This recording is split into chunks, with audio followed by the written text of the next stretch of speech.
Hey guys, welcome back to my tiny 12 by 12. Today we are installing your milk crate with the cardboard a faster way, not the Hugo Culture method way, the lazy way. So if you're interested, keep watching and let's get into it.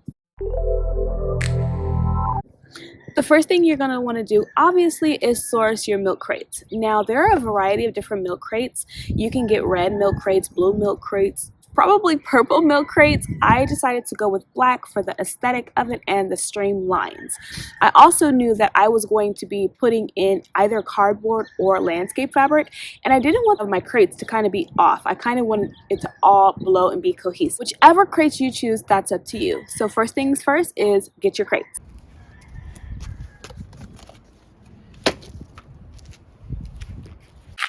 Next thing you're going to want to do is get yourself some cardboard. I know everyone orders from Amazon. I know you do. If you don't know someone who orders from Amazon, I don't know where you live, because I have friends who live in the middle of pretty much nowhere and they order from Amazon. If you don't, then you can also use a plan B, which is your landscape fabric. Today we're focusing on the cardboard.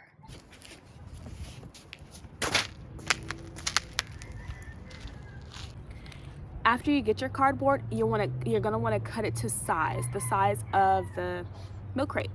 I found that it's easier if you get larger pieces of cardboard and then lay your crate on it, draw out the shape, and then just cut it out that way. What I used to do was kind of the lazy way, and basically I used to just rip the cardboard and stick it in there, but that is not aesthetic. It doesn't give you the streamlines, so take your time and cut your cardboard to size and then put it in. For the sake of this video, I did go ahead and rip up the cardboard into pieces, and if you flip the cardboard over, it does form nice straight lines on the top, and you can put the ridges on the bottom. And then I just ripped out the bottom of the cardboard to place it in the bottom of the crate, because it really doesn't matter if it's straight or not, right? As long as it's like this, you're all good.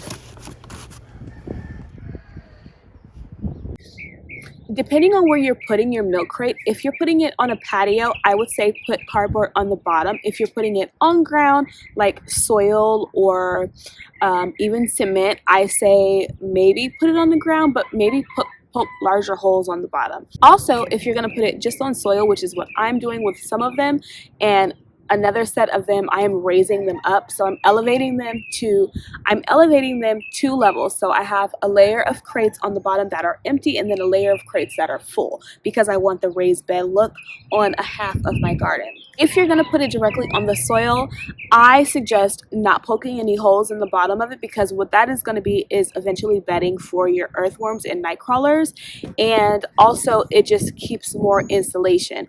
So if you're going to put it on the concrete, I say definitely put your cardboard on the bottom, because if you live in a hotter climate, you're going to need as much insulation as possible. Okay, so as you can see, I did put a layer of cardboard on here. If this was directly on the ground, the first ones I did not put the cardboard on the ground. Also, this cardboard is going to break down, but if you lift your crate, you could just put another piece of cardboard down there, so it's still there. It's super easy.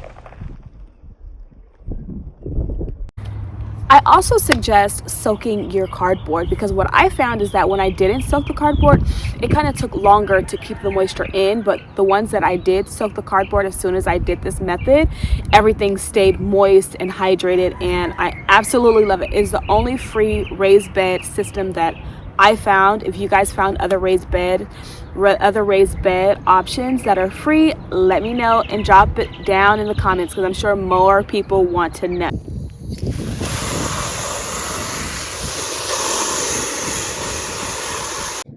After you're done putting your cardboard in there, honestly, you just fill it up with your bag soil or native soil, mixed with some compost, if that's what you're choosing to do. Whatever kind of potting soil you are choosing to do, that's when you put it in. So I went ahead and came to my local nursery looking for a bag of potting soil that I trust. I really like that Happy Farms brand, but for $34, absolutely not. So I'm looking for the next best option. I typically stay away from Miracle Grow, so I'm looking for, where are you? Here you are, G&B Organics Planting Mix. This is what I'm going to go with. So I'm first going to put on the bottom layer some old leaves and dead plants that just didn't survive, And what these are going to do is provide nutrients and break down for the plants that I'm planting in here today. This is similar to how, if you guys watch Robbie and I'll put their name up, but I love her. She has the tote method. This is similar to the method that she does, and I really admire her tote system. So I was trying to do something similar like this for you guys, and it actually really does work. As you can see, it's just all on the bottom. There are also some like food scraps and stuff in here that I put down there. Now I'm just going to put the actual potting soil that you guys seen me buy in here. So I'm going to do about a third of this. Then on top of this, I'm going to add some native soil. It's native, well, it's not native soil. It's sand and dirt mixed together, and I'm going to put that in here, and then more of this potting soil on top of that, and then I'm going to plant right in it.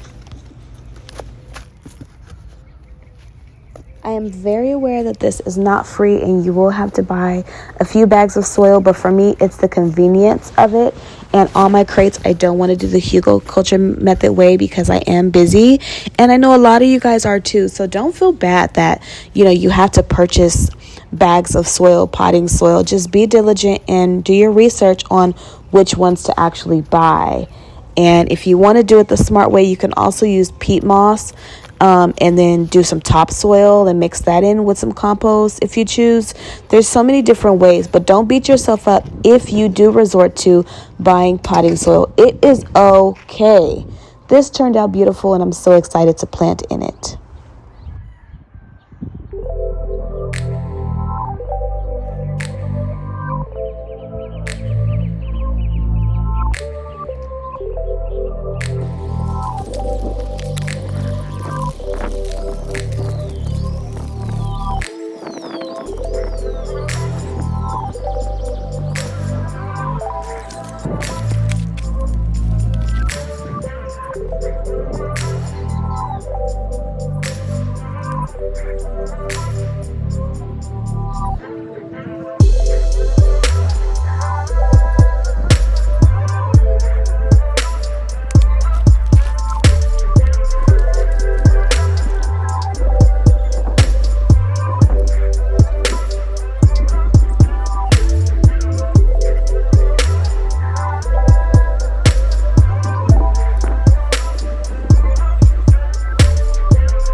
There's your growing bed right there. There is your raised bed garden right there. It is literally that simple. So if you enjoyed this video, I hope you did. Please leave me a like, a comment, and subscribe, of course. We are continuing this milk crate series, and we have so many more to do.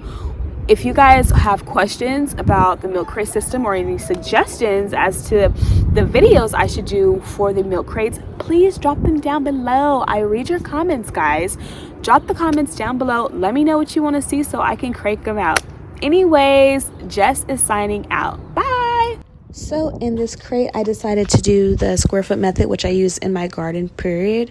And I put a pineapple sage in here, some bulb onions, a gomphrena, which is why it's empty right there because I did the seeds, and this little plant for my daughter. I will be doing some square foot method in the milk crate, so stay tuned.